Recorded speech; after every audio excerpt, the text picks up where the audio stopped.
Hello friends, good morning everybody. Welcome back to my YouTube channel Kumar academy में आप सभी का स्वागत है। तो चलिए इस वीडियो में हम क्वेश्चन नंबर 10 कराने वाले हैं और इस वीडियो में हम जानेंगे। और ये एक्सरसाइज मेरा चल रहा है 6.3 का। ये त्रिभुज रिलेटेड है और ये एनसीईआरटी बुक है, ठीक है। तो चलिए क्वेश्चन नंबर 10 को सॉल्व करेंगे और समझेंगे। क्वेश्चन नंबर 10 कहा कि सी डी और जी एच क्रमशः कोण ए सी बी और ई जी एच के ऐसे समद्विभाजक हैं कि बिंदु डी और एच क्रमशः त्रिभुज ए बी सी और त्रिभुज एफ ई जी में भुजाएं ए बी और ई एफ पर स्थित है। यदि त्रिभुज ए बी सी समरूप त्रिभुज एफ ई जी है तो दर्शाइए कि सी डी बटा में जी एच बराबर होगा ए सी बटा एफ जी के। दूसरा में बोला कि दर्शाइए कि त्रिभुज सी डी बी समरूप है त्रिभुज जी एच जी ई के, या त्रिभुज अगला दर्शाना है कि सी डी ए समरूप है, इतना, ठीक है। तो चलिए इसको सॉल्व करते हैं और इसको बनाते हैं, ठीक है। चलिए तो क्वेश्चन नंबर कितना था? 10 था। सबसे पहले तो हमें दो त्रिभुज दिया था कि ये त्रिभुज है और यहाँ पे क्या बोला था? C D. तो देख लीजिए ये सी डी क्या है, ये भुजा पर खड़ा हुआ है। फिर यहाँ पे जी एच, यही चीज़ हमें कहा है, ठीक है। अब यहाँ पे आ गया, आगे देखिए दो त्रिभुज समरूप है। क्या है? दो त्रिभुज समरूप है। कौन कौन सा समरूप है? तो यहाँ पे आपको लिखना है दो त्रिभुज क्या है? समरूप है। कौन कौन सा त्रिभुज समरूप है? तो इसमें त्रिभुज हो जाएगा ए बी सी समरूप है किसके? तो ये समरूप है त्रिभुज एफ ई जी। ये दिया हुआ है कि ये दो त्रिभुज समरूप है। पकड़िए कहाँ पे है? A B C. तो देखिए ये बी सी, ये बड़ा वाला त्रिभुज और ये बड़ा वाला त्रिभुज, दोनों त्रिभुज क्या है? समरूप है। तो समरूप है तो पहला स्थिति में हमें क्या बोला? तो पहला स्थिति में हम बोला है कि सी डी बटा जी एच ई बराबर है ए सी बटा एफ जी के। कैसे बराबर है? आपको प्रूफ कर कर बताना पड़ेगा कि बराबर तो है, लेकिन कैसे बराबर है आपको समझाना है, बताना है, ठीक है। तो देख लीजिए, जब ये हमको क्या करना है, ये हमको सिद्ध करना है। क्या करना है? इसको सिद्ध करना है। अभी ये कलम खत्म होना था, चलिए इसको क्या करना है? सिद्ध करना है। तो देखिए चूंकि त्रिभुज ए बी सी में, तो देखिए ए बी सी डी में आपको एक त्रिभुज बना है जो सी डी जो है क्या है, देख लीजिए ये वाला भुजा। अब ध्यान से देखिएगा, ये जो भुजा है सी डी, ये क्या है? ए बी पर समद्विभाजक है। तो समद्विभाजक होगा तो यहाँ पे कोण क्या बनेगा? कोण बनेगा ए सी और बी, क्योंकि सी जो कोण बना रहा है ये दो कोण बना रहा है, दो त्रिभुज का कोण। तो ए बी सी यहाँ पे कोण जो होगा क्या होगा? समद्विभाजक है। ए बी जो है, सॉरी सी जो है ए बी भुजा पर क्या है? समद्विभाजक है, समद्विभाजक है। इसलिए आप क्या बोल सकते हैं? तो इसलिए आप बोल सकते हैं कि कोण ए सी डी बराबर होगा कोण डी सी बी के। अब इसको समझिए कौन सा कोण की बात कर रहा है। देखिए कोण ए सी डी इस वाले अति कोण की बात कर रहा है। फिर डी सी क्या हो जाएगा? डी सी बी, यानी कि एक त्रिभुज ये और एक त्रिभुज, तो इधर कोण दोनों क्या होगा? आपस में बराबर होगा। क्या होगा? बराबर होगा। तो इसको आप समझ जाइए कि इसको लिख सकते हैं ए सी डी बटा में 2, ए सी डी बटा में 2, यानी कि इस दोनों कोण को भाग कर देंगे, दूसरे एक कोण का निकल जाएगा। तो यहाँ से हम समीकरण 1 समझ लेते हैं, ठीक है। अब इसी प्रकार आपको क्या करना है? दूसरे त्रिभुज में देखना है, इस वाले त्रिभुज में। उसी तरह से आपको क्या करना है? इस वाले त्रिभुज को देखना है। तो इस त्रिभुज को देखने के लिए क्या करेंगे?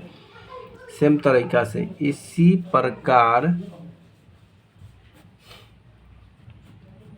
त्रिभुज एफ ई जी में। तो एफ जी में क्या हो रहा है, जी और एच ये क्या बना रहा है, समद्विभाजक बना रहा है। किसका, कोण का, तो कोण ई एफ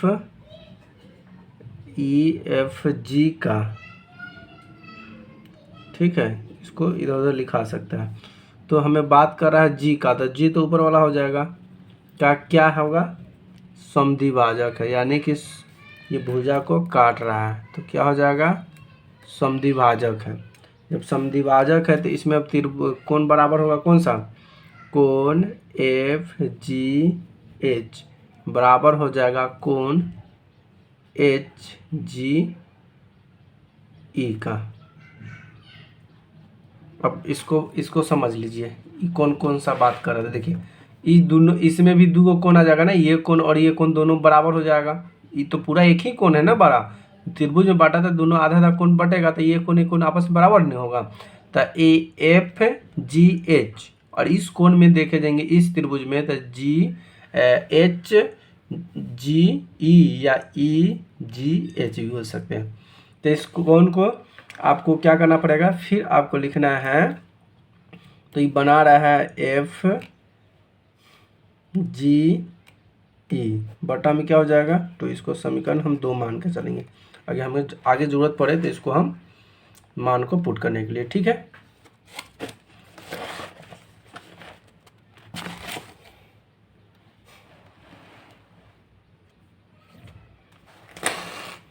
तो अब यहाँ से हमें क्या पता चल गया, तो यहाँ से चूंकि त्रिभुज ई एफ जी समरूप हो जाएगा किसका, त्रिभुज ए बी सी, तो इसमें कौन कौन सा बराबर होगा, तो कौन सी और कौन जी क्या होगा, बराबर होगा। तो यहाँ से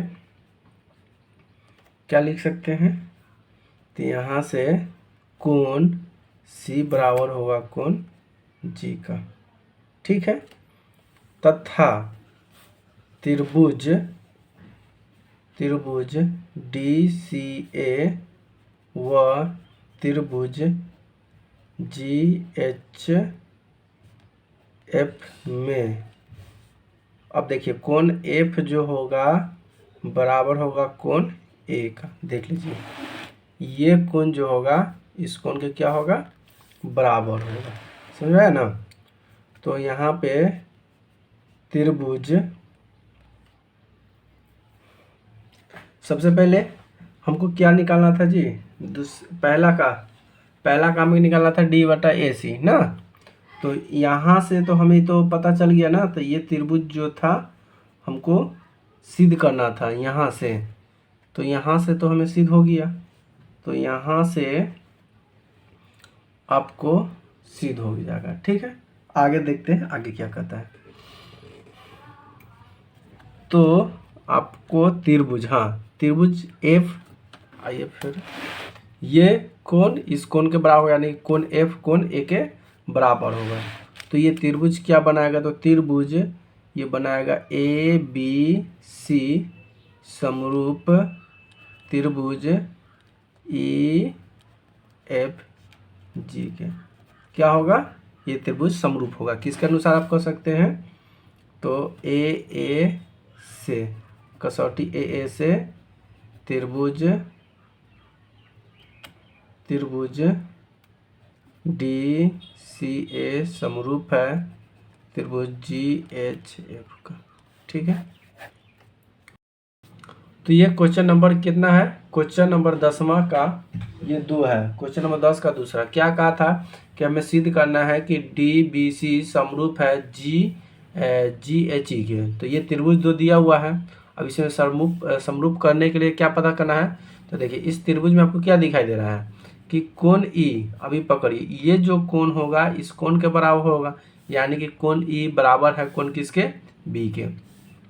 तो ए बी सी त्रिभुज समरूप में, मतलब ये बड़ा वाला त्रिभुज छोटा त्रिभुज के क्या है, दोनों त्रिभुज समरूप है।